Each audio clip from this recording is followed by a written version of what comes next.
Mesdames, Messieurs, c'est une bien triste période que nous vivons aujourd'hui. Il y a quelques mois, une trentaine d'arbres adultes ont été abattus dans la rue juste en bas, car leurs racines perçaient les trottoirs, posant ainsi des problèmes de sécurité. Une tragédie symptomatique d'un urbanisme qui n'a de cesse de soumettre la nature aux commodités de l'homme. Les arbres nous manquent déjà cruellement. Un article paru le 2 mars 2019 sur le site Ça m'intéresse disait déjà qu'ils jouaient un rôle bénéfique dans nos villes, en absorbant du CO2 et autres particules en suspension, tout en recrachant de l'oxygène, ils permettaient aux citadins de respirer. Si la jeune génération d'arbustes s'engage à prendre la relève, la journaliste soulignait qu'un être jeune capture 100 grammes de CO2 par an, alors qu'un être âgé peut en capturer 1,4 kg. Leurs proches prêtaient aux arbres des vertus de diminution du stress et de lutte contre la dépression, eux qui contribuaient déjà à la biodiversité et aidaient à rafraîchir l'air en été. Toute une vie tournée avant tout vers les autres. Au cours de leur existence, les arbres se sont illustrés comme notre arme la plus puissante pour lutter contre le changement climatique. On se souvient de ces mots du chercheur britannique Thomas Crowther, repérés dans les pages du site Uzbek Erika le 19 février 2019. L'article revenait sur une étude selon laquelle il suffirait d'ajouter 1200 milliards d'arbres aux 3000 milliards présents sur la planète pour très largement compenser les émissions mondiales de CO2.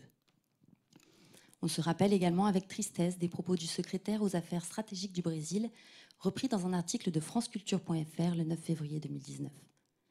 La forêt amazonienne est un territoire improductif et désertique qui gagnerait grandement à être intégré au système économique national. Pourtant, de nouvelles études venaient juste de démontrer que le point de déforestation, à partir duquel la forêt n'était plus en mesure de s'auto-régénérer, était de 25% de surface détruite. Une alarme d'autant plus sérieuse que la forêt amazonienne avait à cette date perdu 20% de sa superficie. À l'époque, l'argument économique qui justifiait la destruction du principal poumon de la planète était déjà affligeant. L'article rappelait en effet que le début des années 2000 avait vu les politiques brésiliennes prendre un virage écologique en réduisant les surfaces déboisées de 25 000 km² par an à 8 000 km² annuels. Sur cette période, le PIB du Brésil avait augmenté de 32% et 23 millions de Brésiliens étaient sortis de la pauvreté. Aujourd'hui, nul ne s'étonne donc de compter autant d'amis des arbres parmi nous, des amis qui les font vivre dans leur cœur et dans leurs actions.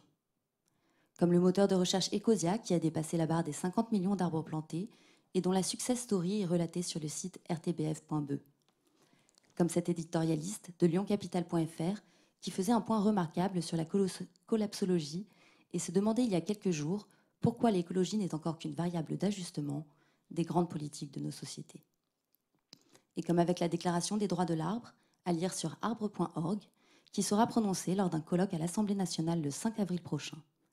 C'est de personnes de cet acabit que la société a besoin aujourd'hui. Quant aux arbres, ils resteront longtemps pour nous un exemple. Et pour tout ce qu'ils ont fait pour nous, nous les en remercions.